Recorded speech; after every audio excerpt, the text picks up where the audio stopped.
안녕하세요. 대구부동산 선입니다. 2월 20일 일일 브리핑 시작합니다. 지방 부동산 활성화 대책이 어제 나왔죠. 그 핵심 골자를 살펴보면 건설사만 살리고 지방 부동산은 살릴 생각 없음. 네, 이것으로 끝입니다. 지방 부동산은 전혀 살릴 생각이 없어 보인다. 어제 나온 내용 다시 한번 살짝 중복합니다. LH가 지방 준공후 미분양 아파트를 매입한다고 했다. 17,000세대 정도 중에서 3,000가구 정도를 사들일 예정이라고 한다. 하지만 지방에서 정말 원했던 것은 미분양 매입보다는 뭐 DSR을 완화한다든지 세금 부분을 해준다든지 이런 거였는데요.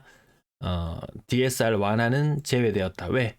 과거에 한번 시행했다가 잘못된 시그널을 보내면서 부동산 시장 혼란을 초래한 적이 있다. 갑자기 가계부채 막차. 여러분 막차 이야기 언제부터 들어보셨나요?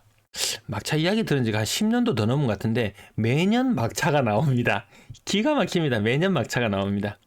어쨌든 가계부채 폭등을 불러왔던 DSR 정상적으로 진행한다고 하고 또한 세제 지원 대책 간절히 기다렸습니다. 뭐 양도세 혹은 취득세 이런 부분들 건들지 않겠다.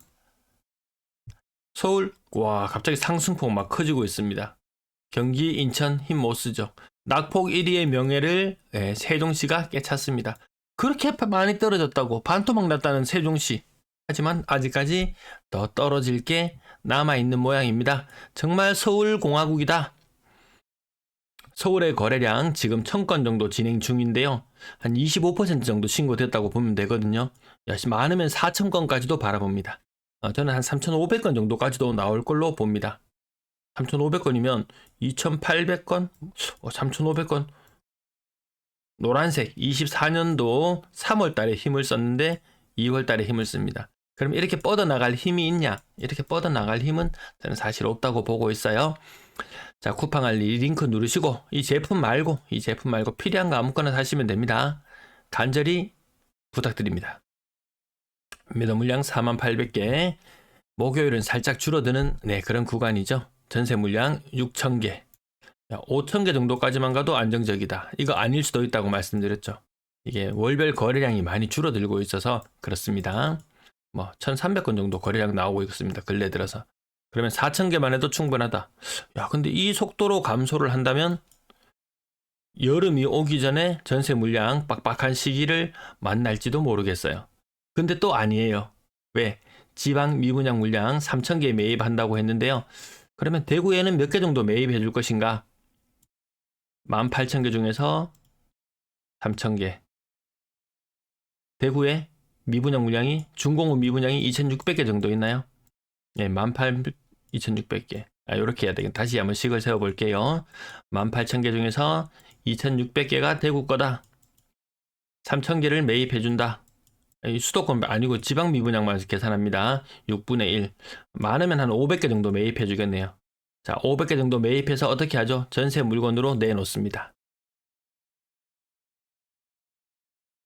전세 물량 감소세에 찬물을 끼얹네요. 대구 아파트 거래량 서울은 치고 나가고 대구도 마찬가지로 2달 전 같은 날짜 치면요 한 600건 정도 되거든요. 650건 한 10% 정도 거래가 더 빠릅니다. 1300건 거래될 때보다 10% 빠르다.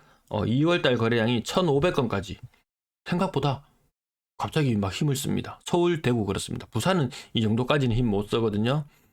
아무튼 거래량은 좀 나아지는 것 같다. 근데 낙폭은 더 커지는 모양새죠. 심한 경우 50%, 60%. 나 그 정도 싼 아파트 살려고 생각하고 있었다 하는 사람들한테는 또 기회가 되는 것 같습니다. 중가격대의 아파트들도 기회를 맞이한다. 한 3, 4억대? 요 정도도 지금은 기회의 시간. 2, 3억, 1, 2억. 요 구간에서 매수를 생각하셨던 분이라면 지금 뭐 40%. 저층 아닙니다. 저층 아닌 거 기준으로 40%. 얘는 40%. 얘는 50%. 요 정도 사면은 매력 있다. 근데 여기서 막 5억, 6억 넘어간다? 그러면 가격 그냥 거의 신축들 위주거든요. 신축들 위주이기 때문에 가격이 뭐 고점과 비교하기에는 사실 좀 애매한 부분들이 있습니다. 크게 가격은 변동이 없는 그런 상황으로 보시면 되겠습니다. 104건. 6억 이상 거래량. 실거래 가격 수성구 대형 한창 때 정말 화려했습니다. 15억, 16억. 근데 뭐 10억 전후의 가격을 형성하고 있고요. 오늘 얘는 가격 조금 세게 나왔네요. 이 세게 나왔다고 놀라지 마시라. 다음이면 또 이렇게 됩니다. 오르락 내리락 합니다. 수성 효성 해링턴 플레이스 40평대는 오랜만에 거래가 보이네요. 7억 7천. 국평은 어제 6억 2천 요 정도까지도 가격이 나오기도 했습니다. 수성 알파시티. 이건 뭐 나중에 뭐 법원도 연호지구 어느 쪽을 해가지고 이동하고 뭐 하고 야, 그때 되면 야, 이 아파트들은 연식이 참 오래될 것 같습니다. 더샵 리비텔 38평 6억 9천.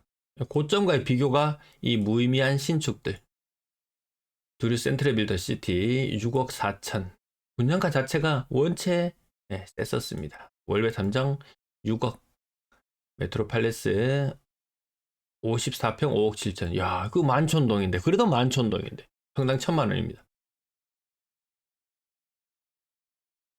동대구 지역 신축 가격도 계속 횡보. 그 이상 그 이하도 아무것도 아니더라. 월배 2차 아파트 5억 3천. 대신 센트럴 자이 5억 4천. 연식이 좀 되었음에도 불구하고 5억대를 유지하고 있다. 사람들이 찾는다는 말이죠. 수성 하늘 제리레브 고점 대비 38%. 이 고점들 정말 막 직거래하고 온갖 것들로 다 얼룩져 있어서 얘는 예전부터 맞죠. 가격 비교하기도 사실 애매합니다. 정상적으로 8억까지 갔던 물건이 5억까지 떨어졌다. 이 정도면 괜찮죠. 근데 여기는 조금 매매 생각이 있으신 분들은 과거의 이력들을 많이 찾아보셔야 될 겁니다. 대신 센트럴 자이 하나빛 쭉 올랐다가 내렸다가 고만고만합니다. 그래도 5억대를 유지하고 있으면 대구에서는 알아주는 곳이다. 수성하늘 제리레브 40% 떨어진 거 보이시죠? 네, 40%. 근데 고점이 의미가 없더라. 월베 2차 아이파크 29평 4억 7천. 이거 갑자기 향기 삐쭉 치솟아 올라갔습니다. 그냥 그러려니 하면 됩니다. 이 흐름이 계속 갈 것이냐? 그렇게 유의미하게 쭉쭉쭉 치고 나오는 게 없었습니다. 찍. 이런 느낌이죠. 현마타운 45평 4억 6천. 수성구야 와이카노. 수성구 대형 평형. 자, 오래된 곳들. 조금 바깥으로 빠지는 곳들 평당 1,000만 원대. 수성구도 다 같은 수성구가 아니다. 또 이렇게 이야기하겠죠. 그럼 또 범어네구리 쪽에 가서 대형 평형 가격 떨어진 거 봐라 하면은 신축이 아니잖아. 또 이렇게 이야기하겠죠. 또 더 많이 떨어진 가격이 보이면 그거는 저층이잖아. 이렇게 이야기하겠죠. 말꼬리 잡고 늘어지는 데는 이길 재간이 없습니다. 수성하늘 제리레브 46%. 저층 46%. 이 정도면 그래도 신축으로 쳐줘야 되는 거 아닙니까? 2020년식 아파트면. 그래도 조금 올라가고, 꼭 필요한 사람 사야 되는 사람 있으면 생각보다 호가는 위에서 버티고 있고, 실거래 가격은 분명히 낮게 찍히는 게 보이는데, 매물은 그게 잘 안 보이고, 그게 운대가 잘 맞아야지 그런 물건들도 잡는 것 같습니다. 힐스테이트 대시양 도남 이거 보십시오. 가격이 4층이긴 하지만 하나 삐쭉 올라갔다가 4억 5,500까지 갔다가 3억 8,500. 그러면 이 4억 5,500이 조금 무리했는 거죠. 조금 무리했죠. 또 층수를 감안하더라도 한 10% 안쪽, 그 정도 10% 정도 차이밖에 안 날 텐데 더 나아 보이잖아요. 자, 평당 1,000만 원대 아파트 이름만 눈에 좀 넣어 두시고요. 봉덕 한라하우젠트 8년차 밖에 안 됐습니다. 가격 3억 3,400, 평당 1,000만 원. 이 정도면 그래도 준신축에 같이 끼워줄만 하잖아요. 봉덕동도 다 같은 봉덕동이 아니더라. 횡보, 다 횡보. 모든 차트가 횡보. 내려올수록 반등도 해보지 못하고 다시 힘을 잃어가는 모습들도 많이 살펴볼 수 있네요. 분양권 거래가 뭔가 오류가 있는 것 같습니다. 여기 갑자기 여기서 멈췄습니다. 1월달 거래가 좀 멈춰 있어요. 이게 너무 좀 반토막이잖아요. 같은 기간으로 치면 반토막이잖아요. 이 정도까지는 아닐 텐데 나중에 여기 거래가 다시 뭐 신고되어 나오겠죠. 지금 아무튼 대구뿐만 아니고 다른 지역들도 여기 분양권 거래가 지금 멈춰 있는 그런 상태입니다. 전세 거래도 조금 수가 늘었습니다. 전월세 비중은 1월달 너무 좀 처참한데요. 진짜 월세야. 요 정도 되면 진짜 월세야라고 이야기할 만합니다. 요렇게 차트가 요렇게 간다면 전세 가격 1%, 2%, 2년 전보다 그 정도 가격 올라와 있네요. 전세 시장에도 악재 뉴스들이 몇 가지 있습니다. 그 보금자리론 있죠. 보금자리론. 이 뭐 소득 좀 낮은 구간에 있는 그런 사람들 정부에서 정책자금 대출인 거죠. 전세자금, 정책자금 대출인데요.